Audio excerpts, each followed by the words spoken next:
کبھی کوئی چیز ہاتھ سے چھن جائے یا اپنی سوچی ہوئی کوئی چیز نہ ملے تو زبان کیا کچھ بول لیتی ہے۔ کیسے وہ لوگ تھے جن کو طرح طرح کے غم آتے، طرح طرح کی پریشانیاں آتی، وہ مسکرا کے کہتے لذتی و راحتی فیما قدر علی، میری زندگی کی اصل لذت اور راحت یہ ہے جو میرے رب نے فیصلہ کیا ہے وہ بہت اچھا کیا ہے۔ رسول اللہ صلی اللہ علیہ وسلم نے اس لیے فرمایا، یہ کلمات اللہ کو اتنے پسند ہیں، رضیت باللہ ربا وبالاسلام دینا وبمحمد النبی صلی اللہ علیہ وسلم۔ سب سے پہلا تمہیں انعام یہ ملے گا، غفر اللہ لہ ما تقدم من ذنبی،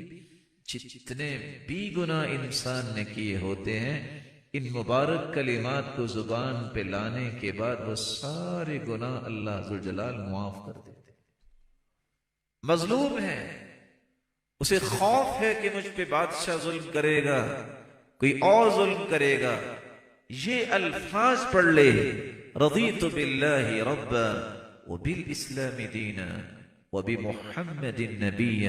وبالقرآن حکما واماما، اتنے الفاظ زبان پہ لے آئے، نجاہ اللہ من،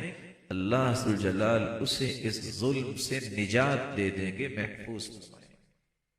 کس قدر یہ خوبصورت کلمات ہیں، حلت لہ شفاعتی یوم القیامہ، یہ الفاظ اپنی زبان پہ یہ لے آتا ہے، رضیت باللہ ربا وبالاسلام دینا وبمحمد النبی، رسول اللہ صلی اللہ علیہ وسلم کا فرمان ہے قیامت کے دن میں اس کی شفاعت بھی کروں گا اور سفارش بھی کروں گا۔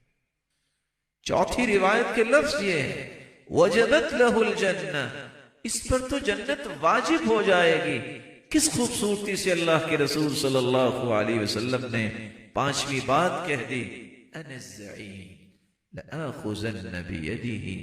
حتی ادخلہ الجنہ، میں ضامن ہوں، میں اپنے ہاتھ سے اس کا ہاتھ پکڑ کے جنت میں داخل کروں گا۔ کان حقا علی اللہ ان یرضیہ یوم القیامہ، کتنا یہ خوش نصیب ہے کہ یہ جو اللہ ذوالجلال پہ راضی ہونے والا ہے، دین اور محمد مصطفیٰ پہ راضی ہونے والا ہے، اللہ نے حق رکھا ہے جب تک یہ جنت کی نعمتیں ملنے کے بعد بول کے نہیں کہے گا رضیت یا رب، اے اللہ میں راضی ہو گیا، اس وقت تک اللہ عطائیں کرتے ہی رہے گے۔ اللہ تعالیٰ ایسے لوگوں میں ہمیں شامل فرمائے۔